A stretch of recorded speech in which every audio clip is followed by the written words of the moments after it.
Well, good afternoon. This is Hound Dog Steve Clark, and I am calling out today on the 24th of September a web bot hit. Clif High, in his last report, the Intrepido report, he said that there would be flooding on a massive scale throughout America and the world.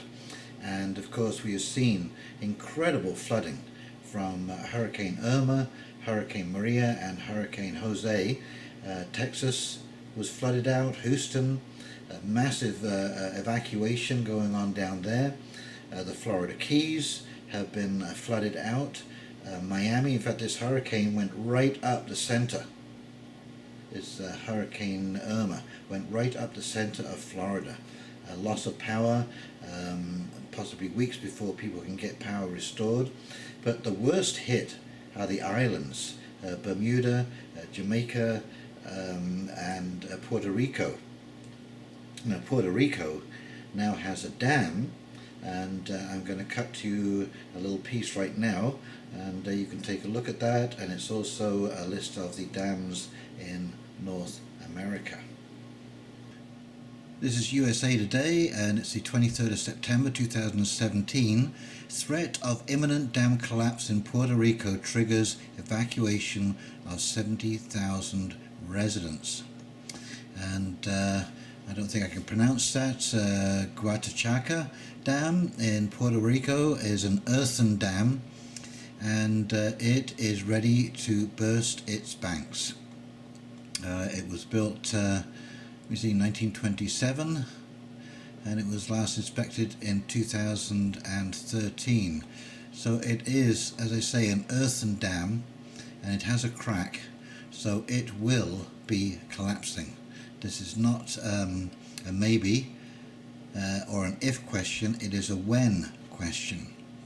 So then I quickly looked up America's aging dams are in need of repair. This is a New York Times story, also from 2017, and you can see by these little dots all over the map here, these are where dams are. Let me see, the 2000 state-regulated high-hazard dams in the United States were listed as being in need of repair in 2015. By 2020, 70% of the dams in the United States will be more than 50 years old, according to the American Society of Civil Engineers. The United States Army Corps of Engineers keeps an inventory of 90,000 dams across the country, and more than 8,000 are classified as major dams by height or storage capacity. Okay, dam failures have serious consequences. As you can see, serious flooding here. This is after the 21 Mile Dam, Northern Nevada, burst this month.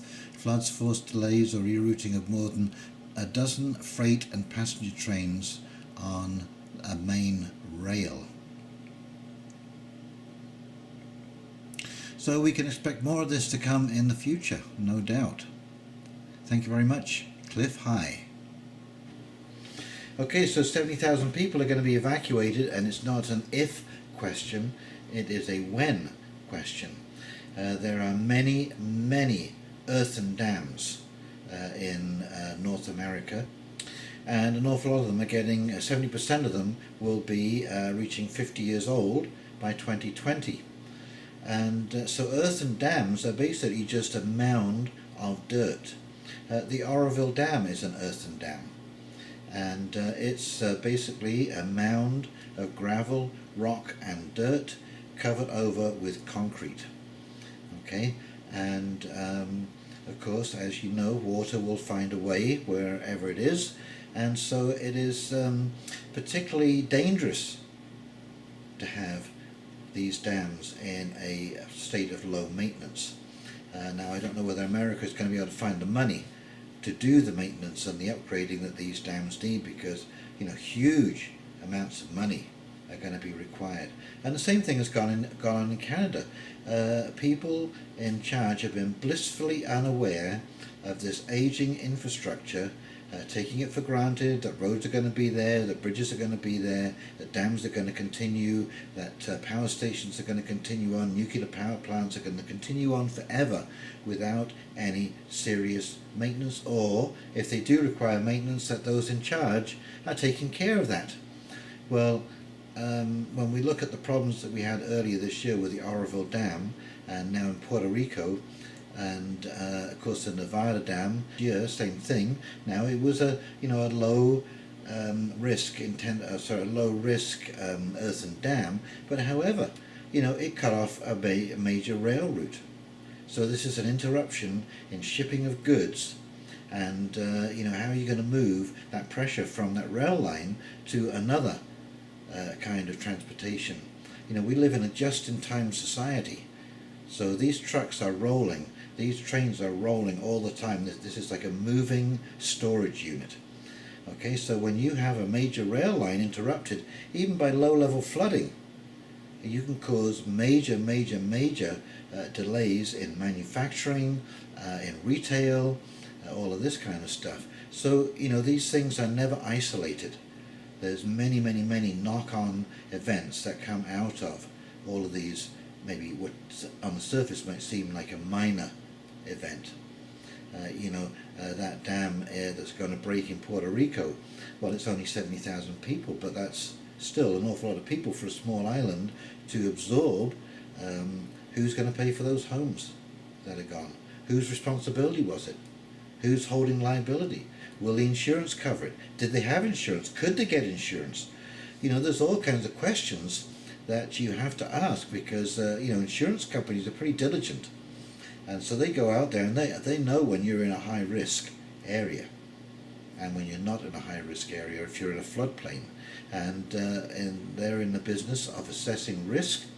So of course, just as right now in Bob Cajun, where I live and run my business, I can't get flood insurance.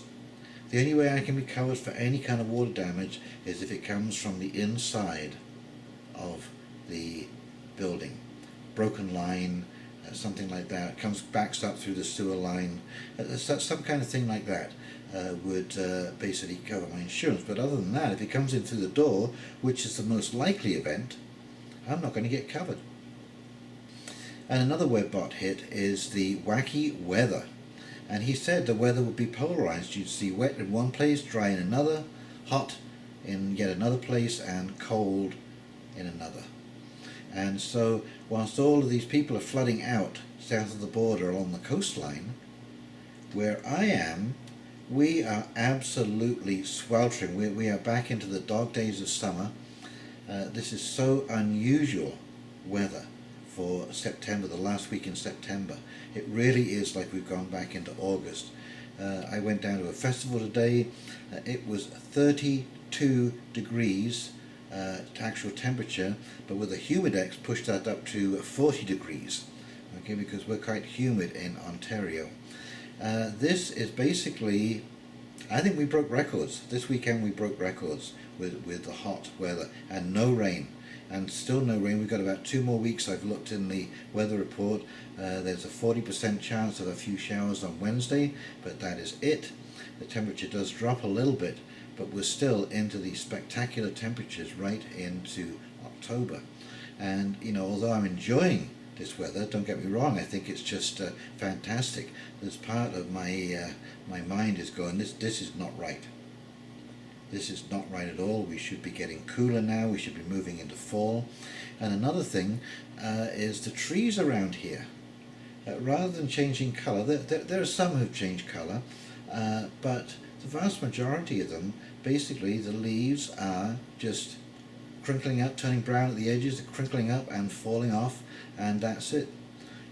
Apples are just falling off the tree. Cedars are loaded with cedar berries. In fact, I thought the cedar trees were actually dying, but no, it was just the berries at the top of the tree. And so yes, we are into weird weather. Wet down south, hot and dry here, hot and dry in BC. There's 100 forest fires still raging in BC right now. And in Edmonton, last week, I believe it was Wednesday, they had a foot of snow came down. a foot of wet snow that eclipsed all records. Okay, the highest record until then was a half an inch, about a centimetre of snow, and so to have a foot or 25 centimetres, that is a staggering difference in the weather.